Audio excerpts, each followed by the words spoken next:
اللہ تعالیٰ نے ارشاد فرمایا واللہ یعصمک من الناس، اعمال بھی محفوظ رہیں گے، اقوال بھی محفوظ رہیں گے۔ اسی لیے تو یہ اللہ کے ولی ہمیشہ اعمال مصطفیٰ صلی اللہ تعالیٰ علیہ وآلہ وسلم میں محو رہتے ہیں۔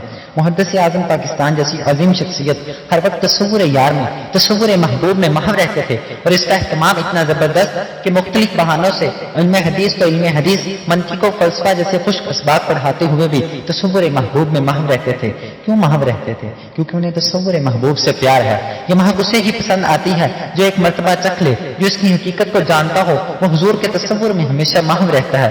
سلم العلوم منطقی معروف کتاب ہے۔ محدث اعظم پاکستان رحمۃ اللہ تعالیٰ علیہ تصور و تصدیق کی بحث پڑھا رہے ہیں۔ اب اس کا ظاہری طور پر حسن مصطفیٰ صلی اللہ تعالیٰ علیہ وآلہ وسلم سے کیا تعلق؟ آپ فرماتے ہیں کہ جو گستاخوں نے کہا، یہ جو بے ادبوں نے کہا کہ نماز میں حضور کا خیال آ جائے تو نماز باطل ہو جاتی ہے، فرمایا یہ کیسے کہتے ہیں کہ نماز میں اذکار نہیں پڑھتے؟ کیا جب آپ نماز پڑھتے ہیں تو اللہم صلی علی محمد نہیں پڑھتے؟ کہا یہ تو منطق کا ہر طالب علم جانتا ہے کہ تصدیق بغیر تصور کے اس کا وجود ہی نہیں۔ التصورات الثلاثۃ شرط ہی وجود تصدیق کے حکماں کی اصطلاح میں تصورات ثلاثہ تصدیق کے لیے شرط ہیں، یعنی تصدیق تصور کے بغیر ہوتی ہی نہیں۔ تو محدث اعظم پاکستان فرماتے ہیں کہ یہ جو گستاخوں نے کہا اگر نماز میں حضور اکرم صلی اللہ تعالیٰ علیہ وآلہ وسلم کا خیال آ جائے تو انسان کی نماز فاسد ہو جاتی ہے، یہ انہوں نے کیسے کہا؟ کہ وہ نماز میں حضور اکرم صلی اللہ تعالیٰ علیہ وآلہ وسلم کا نام نہیں پڑھتے؟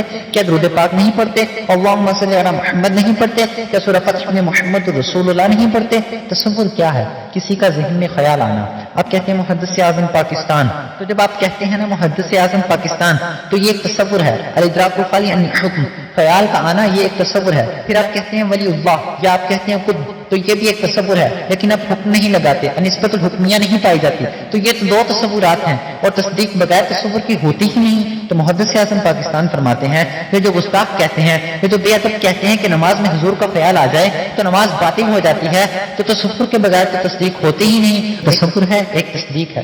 تو ذرا گستاخوں سے یہ پوچھو، بے ادبوں سے یہ پوچھو کہ تم نماز تصدیق کے لیے پڑھتے ہو یا تکذیب کے لیے پڑھتے ہو؟ جب نماز میں اذکار آتے ہیں، قرآن کریم کی آیات، یہ تکذیب کے لیے پڑھتے ہو یا تصدیق کے لیے پڑھتے ہو؟ گویا کہ محدث اعظم پاکستان یہ فرما رہے ہیں کہ نماز میں جب تم یہ اذکار پڑھتے ہو تو بتاؤ، جب تم پڑھتے ہو محمد رسول اللہ، محمد کا تصور آئے گا نا، رسول اللہ کا تصور آئے گا نا، اور تصدیق کے لیے تصور شرط ہے۔ لا یوجد تصدیق بلا تصور، کہ تصور کے بغیر تو تصدیق کا وجود ہی نہیں ہوتا۔ تو بتاؤ جب تم نماز میں یہ اذکار پڑھتے ہو تو تکذیب کے لیے پڑھتے ہو یا تصدیق کے لیے پڑھتے ہو؟ اگر قرآن کی آیات تکذیب کے لیے پڑھو گے تم اللہ کو جھوٹا کہہ رہے ہو، اور اللہ کی تکذیب کرنا کفر ہے، اللہ کو جھوٹا کہنے والا کافر ہے، اور کافر کی نماز تو ہوتی ہی نہیں۔ ارے تم کہاں کی نماز پڑھ رہے ہو؟ تم کیوں عبادت کر رہے ہو؟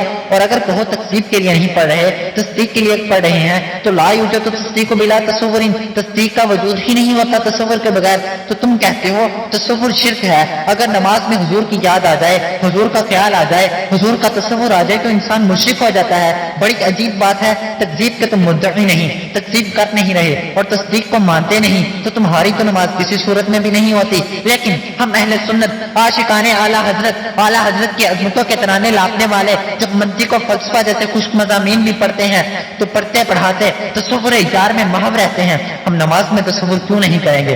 ہم نماز پڑھتے ہیں تو تکذیب کے لیے نہیں پڑھتے، تصدیق کے لیے پڑھتے ہیں۔ تصدیق کے لیے تصور شرط ہے۔ پتہ چلا جب سنی نماز پڑھتا ہے تو تصور محبوب میں محو ہو کر نماز پڑھتا ہے، حضور کی یادوں میں محو ہو کر نماز پڑھتا ہے۔ وہ کہتا ہے میں تو خارج از نماز سے ہمیشہ آقا کی یادوں میں مست رہتا ہوں، آقا کے حسن کے جلووں کو دیکھتا رہتا ہوں۔ نماز میں تو ایک اور بہانہ مل گیا، وہ کیا ہے نا، نماز میں تصدیق بھی کرنی ہے، تصدیق کے لیے تصور ضروری ہے۔ اب نماز میں تو اور آقا کا خیال آئے گا، آقا کے جلووں میں اور محو ہو جاؤں گا۔